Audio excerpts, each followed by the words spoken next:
Hello friends, તો અત્યારે અમે નીકળી ગયા છીએ શોપિંગ માટે. બહાર જઈ રહ્યા છીએ, તો અત્યારે રસ્તામાં છીએ. તો આગળ પોસિબલ હશે તો બતાવીશ તમને. તો અહીંયા અમે આવી ગયા છીએ. દિશાબેન ઓલરેડી કાલે ગયા હતા, પણ અહીંયા જ છે શોપિંગ માટે. થોડું કામ હતું એટલે અમે મળવા આવ્યા છીએ. પણ અત્યારે એમને ખબર નથી તો અમે અહીંયા ઊભા છીએ. તો આગળ જોતા રહો.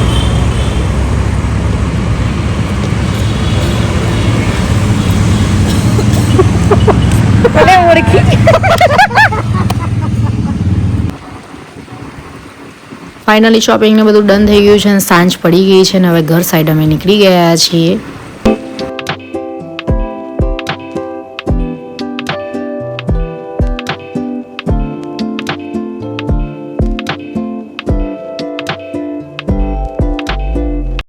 જય શ્રી કૃષ્ણ. તો આજે આપણે વિડીયો કન્ટિન્યુ કરીશું. કાલે વિડીયોનો એન્ડ નહોતો કર્યો, કાલે પરમ દિવસના. કાલે તો 2 દિવસ વિડીયો લીધો જ નથી, કારણ કે થોડા બિઝી હતા. અને દિશાબેન જે તમે જોયા હતા એ 2 દિવસથી છે નહીં, એમના માસીના ઘરે ગયા છે.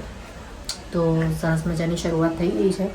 ઘરના કામકાજ અડધા પડધા પત્યા છે અને અડધા પડધા બાકી છે.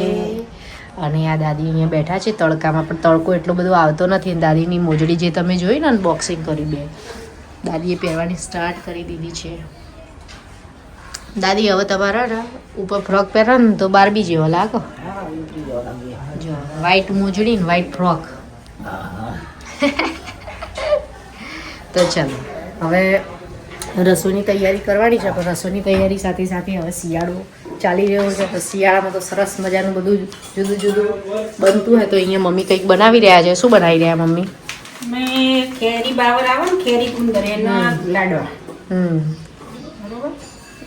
એમાં શું શું યુઝ થાય? આ કેરી ગુંદર છે, અમે તૈયાર પેકેટ જ લાવે. બાકી ગાગડા હોય તો એના મિક્સરમાં પણ કરીને કરી શકાય. પછી આ સૂંઠ છે, આ પૂરું ખાંડ છે, આ ખસખસ, કાજુ, આ ડ્રાયફ્રૂટ, બદામ, સાકર, ગોળ, આ બધાનો યુઝ કરીને બનાવવાનું રહેશે. એટલે જે શોપિંગ કરી ને કેવું લાગે દાદી? સરસ લાગે, ટોપ લાગે બેટા. હા હા દાદી ફોટો પાડ લો, ફોટો પાડ લો. ટોપ લાગે તો ચકરી બેન કા ફોટો પાડ લો, ફોટો. તો આજે કુર્તા ને બધું ચાલી રહ્યું છે ને, અમે કાલે શોપિંગ કરવા ગયા હતા. એટલે કાલનો વિડીયો લીધેલો નથી, પણ થોડી ઝલક કાલની પણ મૂકી દઈશું. તો તમે એ જુઓ. ત્યાં સુધી અમે અહીંયા આપણે શું કહેવાય ગુંદ બનાવવાના છે, ગુંદના લાડુ. તો અમે ગુંદના લાડુ બનાવીશું ને એમાં થોડી ઝલક પણ મૂકતા રહીશું. તો અહીંયા ઘી અને લોટ શેકાઈ રહ્યું છે. અને આ ઘી અને લોટ શેકાઈ જાય પછી મમ્મી શું કરવાનું? પછી આવ્યું છે ને સૂકો ડ્રાયફ્રૂટ બધું એને ક્રશ કરી અને પછી એમાં નાખવાનું છે. ઓકે. તો અહીંયા શેકાય ત્યાં સુધીમાં એ ક્રશ થઈ જશે. અને પછી આને તો બી લોંગ વિડીયોમાં થોડું જ બતાવીશું, પણ અમે શોર્ટ વિડીયો અને ઇન્સ્ટાગ્રામમાં રીલ આખી મૂકીશું, તો તમે ત્યાં જઈને પણ જોઈ શકો છો. સારું શેકાઈ ગયો છે અને આ શેકાઈ જાય એના પછી થોડું ઠંડુ થવા દેવાનું છે. અને એના પછી ગોળને એડ કરવાનું છે. અને ગોળ એડ કર્યા પછી અહીંયા અમે ડાયરેક્ટ જ દળેલો જ ગુંદ લાવેલા છીએ. તો દળેલો જ ગુંદ એડ કરી દેવાનો. એના પછી ડ્રાયફ્રૂટ એડ કરી દેવાના છે. તો આગળ થોડું બતાવતી જાઉં છું. અને આ અમે આ રીતે બનાવી રહ્યા છીએ. તમારા લોકોની કેવી સ્ટાઇલ છે એ પણ કમેન્ટ્સ કરજો કે તમે કઈ રીતે બનાવો છો. બધું એડ કરી દીધું છે. ઘીનો પાયો ને બધું. પાયો નહીં શું કહેવાય મમ્મી? ઘીમાં પેલો ભાખરીનો લોટ થોડો શેકી દેવાનો અને પછી ગોળ નાખવાનો. અને જે હમણાં બતાવ્યું તે બધું એડ કરી દીધું છે. પહેલું એડ કર્યું હતું, એના પછી ગોળ કર્યો, એ પત્યું ઠંડુ થયું પછી ગોળ એડ કર્યો. ગોળ એડ કર્યા પછી આપણે ડ્રાયફ્રૂટ કર્યું કે આપણે શું કહેવાય આનું કહેવાય ગુંદ. હા, ગુંદ એડ કર્યો, ડ્રાયફ્રૂટ એડ કર્યું, ટોપરાની છીણ એડ કરી, ખસખસ એડ કરી અને બીજું શું હતું? બસ આટલું મિક્સ કરી દેવાનું. પછી જો તમને એવું લાગે તો પાછળથી ખાંડ કે ગોળ એડ કરી શકો છો. અને ઘી પણ તમે પાછળથી થોડું ઘણું એડ કરી શકો. અમે આ રીતે બનાવીએ છીએ. અને પછી લાડવા કે પીસ પાડવા હોય તો તમે પીસ પાડી શકો છો. બસ હવે આને કેટલા સુધી પેલું કરવાનું પછી એમાં લાડવા બનાવી દઈએ છીએ. ઠંડુ થાય એટલે લાડવા બનાવી દે. તો અમે આ રીતે મને તો આ યાદ નહીં રહેતું, ગુંદના લાડુ અમે આ રીતે બનાવીએ છીએ. તમે કઈ કહેજો.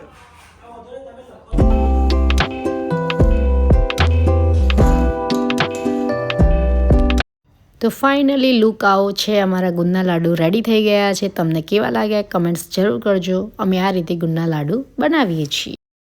તો ફ્રેન્ડ્સ ચલો સાંજ થઈ ગઈ છે, ચાનો ટાઈમ થઈ ગયો છે. તો હવે ચા બનાવીશું પહેલાં.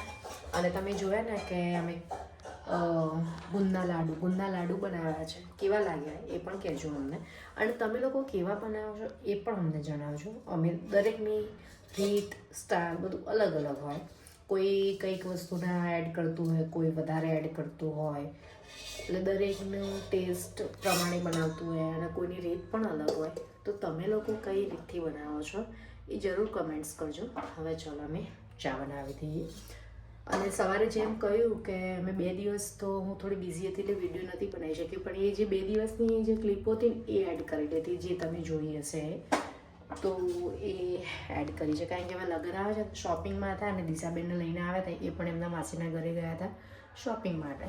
એટલે બસ 2 દિવસ એમાં જ ગયા છે શોપિંગ. તો ચા બનાવી દઈએ પહેલાં.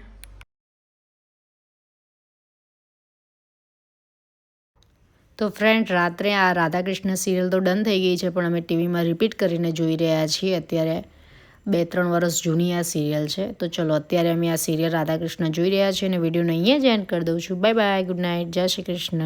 હવે નવા વિડીયો સાથે મળીશું. Thank you for watching. Like, share, subscribe. By.